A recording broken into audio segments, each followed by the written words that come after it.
আসসালামু আলাইকুম। সংবাদে আপনাদের সবাইকে স্বাগত জানাচ্ছি। আমি ফিরোজ তোহা। শুরুতেই বিআরবি কেবলস সংবাদ শিরোনাম জানিয়ে দিব এই মুহূর্তে গুরুত্বপূর্ণ সব আপডেট বাংলা সংবাদ। প্রথমেই জানিয়ে দেব নতুন সরকারের শপথ পড়াবেন কে। এরপর থাকছে 297 আসনের ফল প্রকাশ। বিএনপির 209, জামায়াত 68, এনসিপি 6। আরো জানিয়ে দিব একসঙ্গে সংসদে যাচ্ছেন দুই ভাই। এরপর থাকছে জামায়াত ইসলামীর কার্যালয় গুলশান, নেতাকর্মীর দেখা নেই।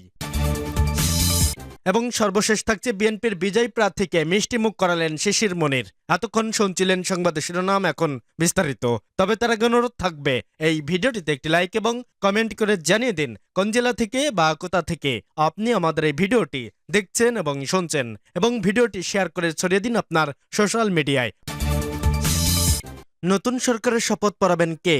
সারা দেশে 299 আসনে গতকাল বৃহস্পতিবার ত্রয়োদশ জাতীয় সংসদ নির্বাচন ও গণভোটের ভোট গ্রহণ অনুষ্ঠিত হয়েছে। এদিন সকাল 7:30 থেকে বিকাল 4:30 পর্যন্ত একটানা 9 ঘন্টা চলে ভোট গ্রহণ। পরে গণনা শুরু হয়। রাতের মধ্যেই ঘোষণা হয়ে যায় নির্বাচনী ফল। নির্বাচন কমিশন ঘোষিত বেসরকারি ফলে দেখা যাচ্ছে বিএনপি সরকার গঠনের জন্য প্রয়োজনীয় সংখ্যাগরিষ্ঠতা অর্জন করেছে। সংবিধান অনুযায়ী নতুন সরকার গঠনের শুরুটা হবে নির্বাচিত সংসদের শপথ গ্রহণের মাধ্যমে। তবে এই শপথের প্রক্রিয়া নিয়েও এবার তৈরি হয়েছে কিছু অনিশ্চয়তা। শপথ কতদিনের মধ্যে নিতে হয়? উত্তরটা হচ্ছে সাধারণত নির্বাচনের ফল ঘোষণার 3 দিনের মধ্যেই শপথ পড়ানো হয়। কিন্তু এখানে একটা কথা আছে, সাধারণভাবে নির্বাচন কমিশন থেকে যে বেসরকারি ফল যাওয়া যায় 1 দিন বা 2 দিনের মধ্যেই, সেটা কিন্তু আনুষ্ঠানিক ফল হিসেবে গণ্য হয় না। মানে সেই ফল ঘোষণার 3 দিনের মধ্যে শপথ নিতে হবে এমনটি নয়। সংবিধানে 148 অনুচ্ছেদে বলা হয়েছে নির্বাচনের ফল সরকারি গ্যাজেটের প্রজ্ঞাপিত হাতে হবে এবং এরপর 3 দিনের মধ্যে নির্বাচিতদের শপথ গ্রহণ হবে। সেই ক্ষেত্রে বেসরকারি ফল ঘোষণার পর প্রজ্ঞাপন হাতে আরও কয়েকটি দিন বাড়তি সময় লাগতে পারে। নির্বাচিত সদস্যদের শপথ কে পড়াবেন? শপথ কে পড়াবে এই প্রশ্ন উঠছে, কারণ নিয়ম অনুযায়ী অতীতে নতুন সংসদ সদস্যদের শপথ পড়িয়েছেন মূলত জাতীয় সংসদের স্পিকার। কিন্তু 24-এর ছাত্র জনতার অভ্যুত্থানের পর পরবর্তী পরিস্থিতিতে সংসদ নেই, স্পিকারও নেই, এমনকি ডেপুটি স্পিকারও কারাগারে। তাহলে উপায় কি আছে? এক্ষেত্রে আবারও যেতে হবে সংবিধানের 148 অনুচ্ছেদ, যেখানে বলা হয়েছে সংসদ সদস্যদের সাধারণ নির্বাচনের ফলাফল সরকারি গেজেটে প্রজ্ঞাপিত হইবার তারিখ হইতে পরবর্তী 3 দিনের মধ্যে এই সংবিধানের অধীন এতদুশ্য নির্দিষ্ট ব্যক্তি বা তদুদ্দেশ্য অনুরূপ ব্যক্তি কর্তৃক নির্ধারিত অন্য কোনো ব্যক্তি যে কোনো কারণে নির্বাচিত সদস্যদের শপথ পাঠ পরিচালনা করিতে ব্যর্থ হইলে বা না করিলে প্রধান নির্বাচন কমিশনার উহার পরবর্তী 3 দিনের মধ্যে উক্ত শপথ পাঠ পরিচালনা করিবেন, যেন এই সংবিধানের অধীন তিনি ইহার জন্য নির্দিষ্ট ব্যক্তি। এই অনুচ্ছেদে মূলত 2 উপায়ে বলা হয়েছে। 1. রাষ্ট্রপতি শপথ পাঠ করানোর জন্য কাউকে মনোনীত করতে পারেন। 2. যদি 3 দিনের মধ্যে রাষ্ট্রপতি মনোনীত ব্যক্তি শপথ করাতে না পারেন, তাহলে তখন প্রধান নির্বাচন কমিশনার পরবর্তী 3 দিনের মধ্যে শপথ পাঠ করাবেন। এ বিষয়ে অন্তর্বর্তীকালীন সরকারের আইন উপদেষ্টা আসিফ নজরুল গত 5 ফেব্রুয়ারি গণমাধ্যমের সঙ্গে কথা বলেন। সেই সময় তিনি জানান, নির্বাচনের পর দ্রুত ক্ষমতা হস্তান্তর করতে চায় সরকার। তিনি বলেন, এটা সরকারের নীতিগত পর্যায়ে সিদ্ধান্ত। আমাদের সামনে 2টি অপশন আছে। একটা হচ্ছে রাষ্ট্রপতি মনোনীত কোনো ব্যক্তি শপথ গ্রহণ করতে পারেন, উদাহরণ হিসেবে হয়তো আমাদের প্রধান বিচারপতি হতে পারেন। তিনি আরো বলেন, আর এটা যদি না হয় তাহলে আমাদের প্রধান নির্বাচন কমিশনার আছেন, তিনি শপথ গ্রহণ করাবেন। এক্ষেত্রে একটি সমস্যা আছে, 3 দিন অপেক্ষা করতে হবে। আমরা আসলে অপেক্ষা করতে চাই না। আমরা নির্বাচন হওয়ার পর যত দ্রুত সম্ভব শপথ গ্রহণের ব্যবস্থা করতে চাই।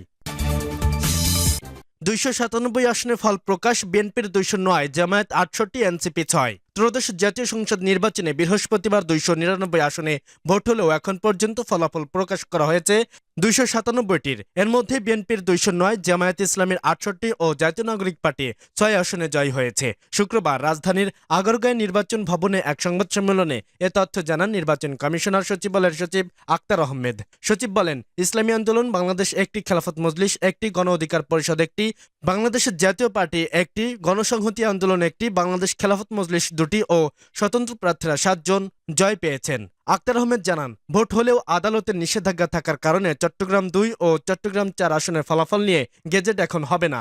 এছাড়া একজন প্রার্থী মারা যাওয়ার কারণে শেরপুর 3 আসনে ভোট পরে অনুষ্ঠিত হবে। বৃহস্পতিবার সকাল 7:30 থেকে সারা দেশে ভোট গ্রহণ শুরু হয়ে টানা বিকাল 4:30 পর্যন্ত চলে। ভোট পরে 59.44%।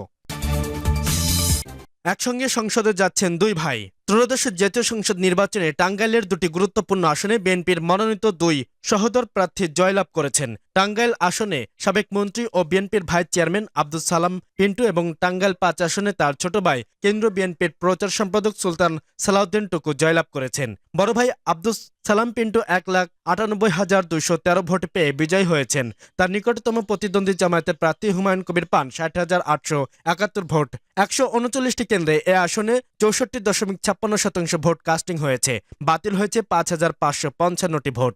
অন্যদিকে ছোট ভাই সুলতান সালাউদ্দিন বেসরকারি ফলাফলে বিজয়ী হয়েছেন। তিনি পান ১,৩১,২৭৯ ভোট। তার নিকটতম প্রতিদ্বন্দ্বী জামায়াত আহসান হাবিব মাসুদ পেয়েছেন ৮০,৮২৩ জন। এছাড়া স্বতন্ত্র প্রার্থী ফারহাদ ইকবাল ৬৯,৪০৮ ভোট পান। ঘোষিত ফলাফল অনুযায়ী টাঙ্গাইল ৫ আসনে ৪,৬২,৪১২টি ভোটের মধ্যে কাস্টিং হয় 2,88,080 ভোট। এর মধ্যে বাতিল হয় 4,401 ভোট। শতকরা হিসাবে মোট 63.25% ভোট কাস্টিং হয়। উল্লেখ্য, আব্দুস সালাম পিন্টু টাঙ্গাইল জেলা বিএনপির প্রতিষ্ঠাতা সাধারণ সম্পাদক। তিনি ১৯৯১, ১৯৯৬ ও ২০০১ সালে জাতীয় সংসদ নির্বাচনে টাঙ্গাইল ২ আসন থেকে সংসদ সদস্য নির্বাচিত হন। ২০০১ সালে তিনি শিক্ষা উপমন্ত্রী এবং ২০০৩ থেকে ২০০৬ সাল পর্যন্ত শিল্পী মন্ত্রণালয়ের উপমন্ত্রী হিসেবে দায়িত্ব পালন করেন। বর্তমানে তিনি বিএনপির ভাইস চেয়ারম্যান। আওয়ামী লীগ সরকারের শাসনামলে তিনি দীর্ঘ ১৭ বছর কারাভোগ করেছেন। অন্যদিকে সুলতানা সালাউদ্দিন টুকু এইবারই প্রথম টাঙ্গাইল আসন থেকে জাতীয় সংসদ নির্বাচনে প্রতিদ্বন্দ্বিতা করেছেন। কেন্দ্রীয় ছাত্রদল ও যুবদল সভাপতি হিসেবে দীর্ঘদিন নেতৃত্ব দেওয়ার অভিজ্ঞতা রয়েছে তার। বর্তমানে তিনি বিএনপির কেন্দ্রীয় কমিটির প্রচার সম্পাদক হিসেবে দায়িত্ব পালন করেছেন। জামায়াত ইসলামীর কার্যালয়ে গুলশান নেতাকর্মীর দেখা নেই। গতকাল ত্রয়োদশ জাতীয় সংসদ নির্বাচনের দিন নেতাকর্মীদের আনাগোনায় মুখরিত ছিল মগবাজার বাংলাদেশ জামায়াত ইসলামীর কেন্দ্রীয় কার্যালয়। তবে একদিন না পেরোতেই সেখানে পুরোপুরি উল্টো দৃশ্য। সেখানে আজ নেতাকর্মী নেই বললেই চলে। গতকাল নির্বাচন চলাকালীন সময়ে তো বটেই, ভোটগ্রহণ শেষেও মধ্যরাত পর্যন্ত জামায়াতের নেতাকর্মীদের উপস্থিতি ছিল চোখে পড়ার মতো। কিন্তু এখন সেখানে খা খা পরিবেশ। আজ সকাল নাগাদ কয়েকজন জামায়াতকর্মী ও সাংবাদিককে কার্যালয়ে দেখা যায়, তবেও সেটার সংখ্যায় বেশ নগণ্য।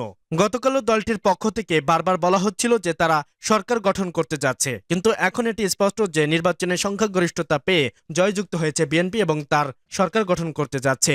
জামায়াত নির্বাচনে জয়লাভ না করায় সরকার গঠনের প্রত্যাশা পূরণ করতে না পারলেও এই যাবৎকালে তারা যতগুলো নির্বাচনে অংশগ্রহণ করেছে সেগুলোর মাঝে এবারই সবচেয়ে বেশি আসন পেতে যাচ্ছে। জানা গেছে আজ শুক্রবার জুম্মার নামাজের পর একটি প্রতিক্রিয়া জানাবে জামায়াত ইসলামী। বিএনপির বিজয় প্রার্থীকে মিষ্টিমুখ করালেন শিশির মনির। সুনামগঞ্জ ২ আসনের রাজনৈতিক সৌজন্যের নজির স্থাপন করেছেন পরাজিত জামায়াতের প্রার্থী শিশির মনির। ফল ঘোষণার পর শুক্রবার বিজয়ী প্রার্থীর বাসায় ফুলের শুভেচ্ছা জানিয়ে বিজয় নাছির চৌধুরীকে মিষ্টিমুখ করে অভিনন্দন জানিয়ে নতুন রাজনৈতিক সংস্কৃতির বার্তা দিয়েছেন তিনি। নির্বাচনে বেসরকারি ফল অনুযায়ী ধানের শীষ প্রতীকের প্রার্থী নাসির উদ্দিন চৌধুরী পেয়েছেন ৯৯,৫২২ ভোট। তার নিকটতম প্রতিদ্বন্দ্বী দাঁড়িপাল্লা প্রতীকের প্রার্থী মোহাম্মদ শিশির মনির পেয়েছেন ৬৩,২২০ ভোট। এই আসনে মোট ভোটাধিকার প্রয়োগ করেছেন ৫৪.৭৩% ভোটার। নির্বাচনে ফল ঘোষণার পরপরই সামাজিক মাধ্যম ফেসবুক ব্যক্তিগত আইডি থেকে বিজয়ী প্রার্থীকে অভিনন্দন জানান শিশির মনির। তবে সৌজন্যতা সেখানে শেষ হয়নি। সকালে তিনি ফুলের তোড়া নিয়ে নাসির উদ্দিন চৌধুরীর বাসায় উপস্থিত হন এবং সরাসরি শুভেচ্ছা জানান। এ সময় শিশির মনির আশা প্রকাশ করেন দিরাইশাল্লার সার্বিক উন্নয়নে তারা একসঙ্গে কাজ করবেন। এলাকার স্বার্থে যে কোনো প্রয়োজনে ডাকলে পাশে থাকার আশ্বাসও দেন তিনি।